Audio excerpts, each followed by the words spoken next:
మీద కూడా కేసు పెట్టారు.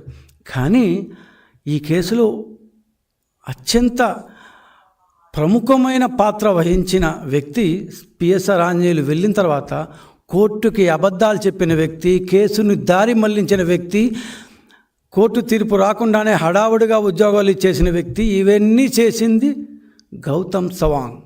ఈ గౌతమ్ సవాంగ్ గారి విషయం అంటే ఇవాళ కొద్దిసేపు మాట్లాడుకుందాం. ఆయన కథాకమం విషయం ఏంటి అసలు ఆయన ఎందుకు అర్జెంటుగా టీడీపీ ప్రభుత్వం రాగానే వాలంటరీ రిటైర్మెంట్ తీసుకొని ఎందుకు పారిపోయి వాళ్ళ స్టేట్కి ఎక్కడో తెలియదు, కానీ మొత్తం మీద ఏపీపీఎస్సీకి వాలంటరీ రిటైర్మెంట్ తీసుకొని వెళ్ళిపోయాడు. ఇంకా ఆయన 3-4 సంవత్సరాలు సర్వీస్ ఉన్నట్టుంది. ఆయన 22లో వచ్చారు, 27 దాకా ఉంది. అంటే ఇంకా కనీసం 3 సంవత్సరాలు ఉండేది అప్పటికి. ఎందుకు ఆయన పరిగెత్తి వెళ్ళిపోయారు?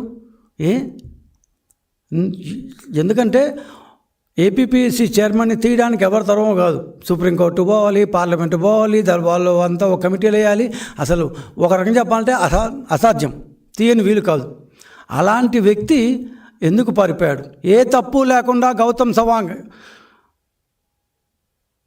జగన్మోహన్ రెడ్డి గారు అపాయింట్ చేసిన గౌతమ్ సవాంగ్ గారు ఏ తప్పు లేకుండా ఏపీపీఎస్సీ ఉద్యోగాలు దీంట్లో తన ప్రమేయమే లేనటువంటి పరిస్థితుల్లో ఎందుకు వెళ్ళిపోవడం జరిగింది? అంటే ఆయన దీంట్లో ప్రమేయం ఉందా? కోర్టుకి ఆయన అబద్ధాలు చెప్పారా? సరే, ఇదంతా కొద్దిసేపు పక్కన పెట్టి స్టార్టింగ్లో ఏం జరిగింది ఫస్ట్ వస్తే 2018లో గ్రూప్ 1 నోటిఫికేషన్ అప్పటి తెలుగుదేశం గవర్నమెంట్ ఇచ్చింది. దాని మెయిన్ ఎగ్జామ్స్ నెక్స్ట్ వచ్చిన వైసీపీ గవర్నమెంట్ పెట్టారు. సో ఈ మెయిన్ ఎగ్జామ్స్ పేపర్లు పెట్టిన తర్వాత పేపర్లు రుద్దాలి కదా, దాన్నే మూల్యాంకనము అంటారు కొద్ది గ్రాంధిక భాషలో, పేపర్లు రుద్దడం అంటాం మన మామూలు భాషలో. సో ఎవాల్యుయేషన్, ఇంగ్లీష్లో ఎవాల్యుయేషన్ చేయించారు.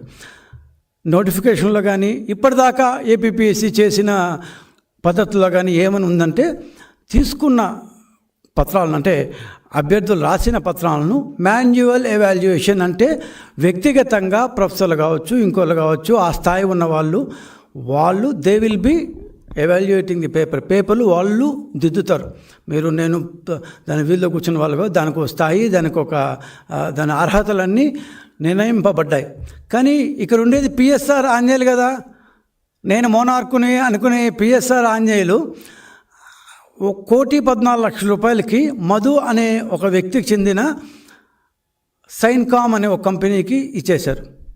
సైన్కామో కామ్సైనో, నాకు కామ్సైనా అనుకుంటాను, ఆ కంపెనీకి ఇచ్చారు. ఇంతకు ఆ కంపెనీ ఎవరిదయ్యా అంటే, అంతకుముందు వైసీపీ ప్రభుత్వం అతను ఒక మీడియా కంపెనీ పెట్టుకున్నాడు. ఆ మీడియా కంపెనీ ఏం చేస్తుందంటే అసెంబ్లీ యొక్క సమావేశాలను లైవ్ రికార్డింగ్ చేసేదాన్ని కాంట్రాక్ట్ ఇచ్చింది వైసీపీ ప్రభుత్వం.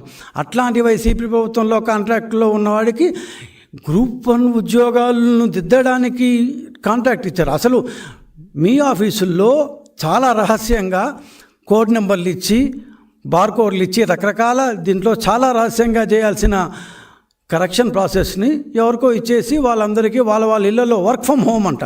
సో వర్క్ ఫ్రమ్ హోమ్ రూపంలో దిద్దిచ్చారు. ఎవరిని మార్కులు వేసుకున్నారో, ఏమేం చేసుకున్నారో దేవుడు కూడా. ఖచ్చితంగా అది లేకపోతే, పైనుంచి ఆదేశాలు లేకపోతే, మన వాళ్ళు ఉన్నారు వాళ్ళందరికీ మంచి జరగాలి, వాళ్ళకి ఉద్యోగాలు రావాలి అనేది లేకపోతే చేయాల్సిన అవసరమే లేదు. చేశాడు. సరే, అభ్యర్థులు కోర్టుకు వెళ్ళారు ఆటోమేటిక్గా. ఎందుకంటే ఏపీపీఎస్సీ రూల్స్ ప్రకారం కావచ్చు, ఈ గ్రూప్ 1 దీంట్లో ఇచ్చిన ప్రాస్పెక్టస్ ప్రకారం కావచ్చు, వాల్యుయేషన్ అనేది మాన్యువల్గా చేయాలి. ఈయన డిజిటల్ అని చెప్పి ఎవరెవరు ఇళ్ళకి వాళ్ళకి పంపించేసి వాళ్ళని చేసేసి వాళ్ళ మార్కులు పంపిమన్నారు.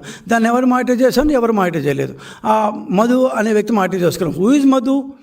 First of all who is Madhu? Who is PSR? ఉద్యోగులు వస్తుంటారు పోతుంటారు, నాయకులు వస్తుంటారు పోతుంటారు.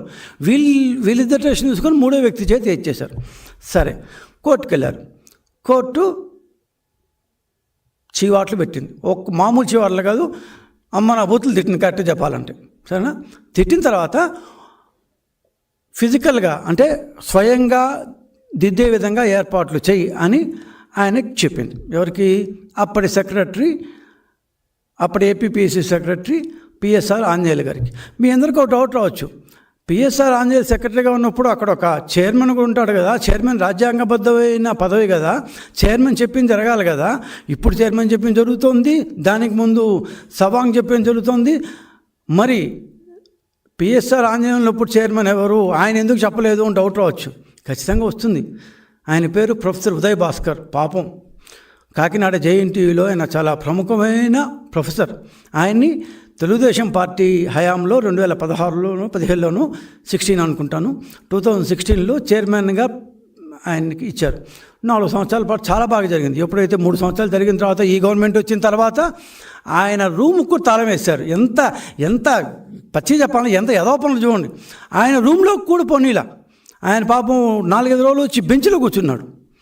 చైర్మన్ ఏపీపీఎస్సీ ఎంత హింసించారంటే జగన్మోహన్ రెడ్డి అనుకో ది సేమ్ పిఎస్ఆర్ ఆంజనేయులు గారు కేవలం తెలుగుదేశం పార్టీ హయాంలో నియమితుడైన చైర్మన్ అని చెప్పి తన యొక్క గవర్నమెంట్ ఉంది కాబట్టి, తనకు వెన్నుదనగా ఉండే గవర్నమెంట్, తను ఏం చేసినా కూడా కాదనే గవర్నమెంట్ ఉంది కాబట్టి ఆయన కనీసం ఆయన ఛాంబర్లో కూడా పోనీయకుండా బయట కూర్చోమన్నారు. ఆయనకి ఏ విషయాలు చెప్పడం లేదు, ఏమీ చేయలేదు. ఇట్లా తన ఇష్టం వచ్చినట్టు చేస్తున్న పిఎస్ఆర్ ఆంజనేయులు గారు కోర్టు రెండోసారి ఫిజికల్గా నువ్వు వాల్యుయేషన్ చెయ్యి అని చెప్పిన తర్వాత కూడా కోర్టుకి ఏమాత్రం ఆంధ్రప్రదేశ్ హైకోర్టు ఉండే తూపో అన్నట్టుగా తీసి పక్కన పారేసి ఆయన మీద కేసులు ఊరుకోబెట్టలేదు. తూపో అని పక్కన పెట్టేసి ఆ ఎవాల్యుయేషన్ని విజయవాడ గుంటూరు మధ్యలో ఉన్న హాయ్లాండ్ అనే ఒక రిసార్ట్కి మార్చాడు. మధ్యలో